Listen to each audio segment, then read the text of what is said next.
everyone, so today I'm going to be doing my June favorites, and I just have to start this video saying I totally just really sucked at the month of June. It was just a really not good month for me, and I think I uploaded 2 videos total, so yeah, hopefully I can make July a better month and get back on my uploading schedule, because I was going pretty good. I was uploading like 3 videos a week for almost an entire year, so yeah, I really kind of hate that it just kind of got off the schedule at the end of almost like the 1-year mark. So hopefully I can just get back to a little bit of a schedule when it comes to my videos. Overall, June was just kind of like a really weird month, and I don't know, it just wasn't the best month for me. My dog passed away, and I had had her for 18 years, so it was really, really traumatic for me because I've had her since I was like literally like a child. So that was really sad, and then I just kind of was in a funk, and I didn't have any motivation to really film anything. I didn't have any ideas, or it was just not a good month. So hopefully July will be a lot better. So I'm just gonna start randomly, and we'll start with skincare first. So the first thing is like a new product that I haven't shown before, but it's nothing like that spectacular, but I actually really like it.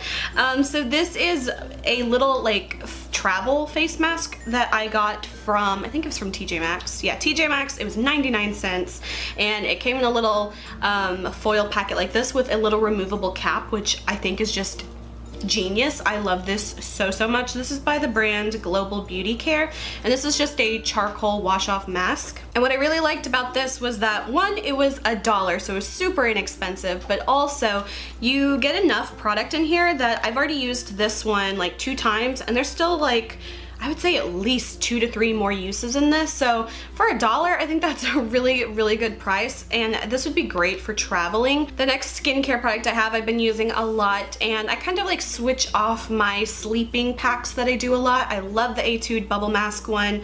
That is like just one of my favorites, but I'm always on the lookout for like the next best thing. So this was one that I had showed in a haul video probably like a couple months ago. I think it was from my last Mimi Box haul video, and this is from the brand Skin Ceramic. It's called the Donkey Milk Yogurt Sleeping Pack, and it looks like this. It's just kind of like this big bulky like silver package. It has an actual like weird kind of consistency, to be honest. I've used quite a bit of it, even though it doesn't look like much, because this stuff will last so long. But it's like a very like gluey kind of like sticky stringy consistency, which isn't my favorite thing about it, but it just makes my skin feel so good. I put this on at night, I leave it on until the morning. This one, sometimes I will wash it off in the morning if it's a little bit tacky. It's definitely a little bit more sticky than the Etude Bubble House sleeping pack, but that one I never have to wash off in the morning just because it sinks into my skin so well. This one, sometimes I do rinse it off, but that's like not a big deal at all. I really like the scent of it as well. It's very light, and I don't really know what exactly the scent is, but I have been using this one like non-stop, and it's a good one. I don't remember what the full price of this one was, but I believe I got it on sale, so I always love when I can find good products on sale. So yeah, I can't remember exactly what the price of this one is off the top of my head. The next product I have been using a lot this month was another product I've had forever. This is the Boots No. 7 Highlights Illuminating Lotion, and I don't know if there's a color to it, but it's basically like that dupe of like Benefit High Beam or whatever. Or is it Moonbeam? I can't remember. Anyway, I have had this for so long, but I really like it. And before, I'd been using the Algenist Luminizing drops in the color Rosé, which I still really love. But for some reason, I like lost it at the beginning of June, and so I just started like using this in place of it. And luckily I found it again. So these are very similar products, and I've talked about these before, so I'm not going to talk too long about them, but I really like this. And I was comparing the colors. So this one here is the Algenist one, and then this one is the Boots No. 7 one. I think the Boots No. 7 one, it's a little bit more cool toned, and it's also a little bit more pigmented, but overall I feel like they do the same exact thing. But I love using this under my foundations, or like a little bit mixed into my foundations, because I have very dry skin, so I kind of like that more dewy kind of look, so my skin just doesn't look so dead. So I have been using mainly the Boots No. 7 one, but now that I luckily found this one, I'll probably just use them interchangeably. And it's also good if you don't really even like feel like putting on makeup. Sometimes I'll wear this just on like bare skin just to kind of, I don't know, just look a little bit more alive. Next for foundation is one of my all-time favorite foundations, and this is from e.l.f. and it's their like acne fighting foundation. It is so inexpensive, it's like $6, and it's one of my favorite foundations. I have been using this like on and off for like, I don't know, I feel like almost like 6 years now or something, but I really love this one. The only thing I hate is that there's like not many colors, and there's definitely not a color light enough for me. So this one is the lightest color in Porcelain. Still like way too dark for me if I were to wear this on its own, which is like really annoying trying to find a foundation that's light enough for me. So I love this foundation, but I always have to end up mixing it. And this I've also talked about quite a while ago. It's the Hard Candy Glamoflauge Mix In Pigment Drops. This one is in the color, or the number, Fair 1. So this is just kind of like my go-to shade adjuster for whenever I need to mix a foundation. So it works pretty well for this, but please, e.l.f., please make more colors in this. I love it so much, and it's like one of the best inexpensive foundations. Even just like, I don't know, for me, just foundation in general, I love this one. So I just wish they would come out with some more shades of it.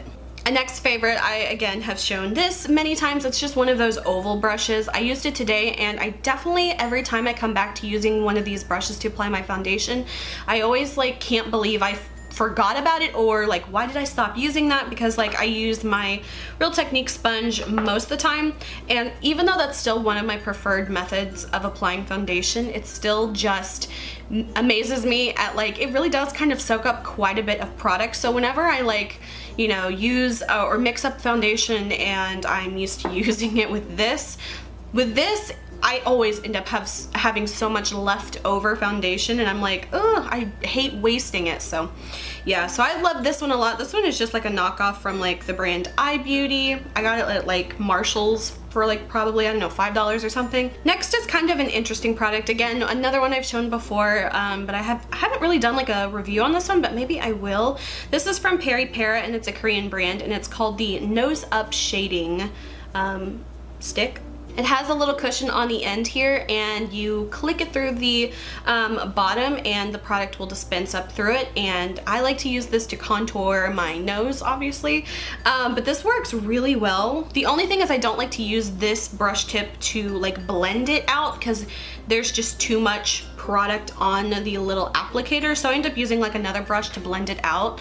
But I've been using this a lot for contouring my nose, which I never really did before. I'm pretty happy with my nose, but I do like that it just, I don't know, I just like the effect that it gives, and it's super easy. And I think this was probably around like $5 or $6 from a Rose shop. So I have been dying to like place another order for like some Korean beauty products lately, but I have been resisting because I know that every time I do, I literally end up spending like $150. So, but I really like this. They also have some highlighter versions of this, which maybe I'll get, maybe I won't get, but I think there's only 2 colors. I think there's a soft one and then like an edge one. I think this is the edge one, which is the darker one, which I still think is pretty subtle in my opinion, especially for my light skin. So if you have any skin darker than me, I don't think the darkest shade will really show up too much, but if you are lighter, then I really do like this if you are looking for a product to like easily kind of cream contour your nose. Next is a nail polish, and I really love this. It's so pretty. My friend actually got this for me whenever she was on a trip, and I've never heard of this brand before, but she said she saw like the packaging of it and it like completely reminded her of me, which I totally agree, and it's so pretty. So I don't know how you say the brand of this. Odeme, Odeme, O-D-E-M-E. This is what the box looks like. I don't know if you can see from all the way back here, but it's like this baby pink box. It's like the nice like velvety kind of feeling, and then it's got the color, the nail polish color. This one is called Cinque Terre. I think that's how you say it. I don't speak Italian, but it's really beautiful. It's this kind of color. It's the one I'm wearing on my nails now, and she just knows me so well. This is like my favorite color of life, this like minty, turquoisey kind of color. So Thank you so much, Jamie. I love it. And the bottle's actually really cute. It's kind of, I don't know, it kind of reminds me of like an Art Deco-y kind of vibe just from the bottle shape alone. And it's super pretty. I've never heard of this brand before, but I really like it so far. It feels nice on the nails. It's really like pigmented. I did like 2 coats, and it doesn't feel like super thin. You know when nail polish kind of has a little bit more of like a thicker kind of consistency? I really like that. So this has been really good, and I just can't get rid of the box because it's so beautiful, and it reminds me of like Grand Budapest Hotel, which is like my favorite movie. And then the last thing I have to show, it's not beauty related at all, so it's kind of like just one of my like random favorites, but this I ordered online probably I think about like the beginning of June. So what it is a Wacom tablet. Wacom? It might be Wacom. I still never know exactly how to say it, but this is one of the Wacom tablets for drawing. They have like 2 different colors. They have the blue, which of course I got the blue, and they have the black, and then they have 2 different sizes. They have like the small, or maybe it's a medium, and then this is like the large. Either way, this is the larger of the 2, and it was very expensive. It's about $200, I believe, but it has like a 2000 pressure point system or whatever, but it's really cool. And I wanted to get back into digital illustration, which I haven't done in a few years now, and I'm kind of rusty on it, so I thought that this would be a really good tool for me to use to kind of like better do my workflow and stuff. And it's definitely kind of a little bit of a learning curve because, you know, when you're usually drawing or illustrating, you're looking down at exactly what you're drawing and you're looking at your hand. But since this is all digital, you have to really kind of get used to drawing without looking and looking at the screen. So there's a little bit of a learning curve to it, but so far I really like it, and yeah, I'm pretty happy with it. I don't use the software that like comes with it. There's like a couple different versions. There's like comic, art, photo, and like I think one other. It's all the same thing. It just depends on what software subscription comes with it. So I think this is like the art one, but I don't use the software that comes with it. I just use Illustrator, Photoshop, you know, Adobe Suite, Creative Suite, and all that. So this has been really fun. It's also great for like hand lettering things, and you know, since I do graphic design and stuff like that, I thought that it would be a really great tool for me to have in my collection. So that's pretty much it for my June favorites. Like I said, overall June was just kind of a really shitty month for me, and yeah, so I really miss my dog. I had her for like 18 years, but I know that she's no longer suffering or anything like that, so I miss you, Snickers. But that is pretty much it for my June favorites. Sorry I sucked so much at June. Hopefully July will be better, but that's pretty much it. So I hope you guys enjoyed this video. If you did, please like and subscribe. You can follow me on Instagram, link is below. And until my next video, I will talk to you guys later.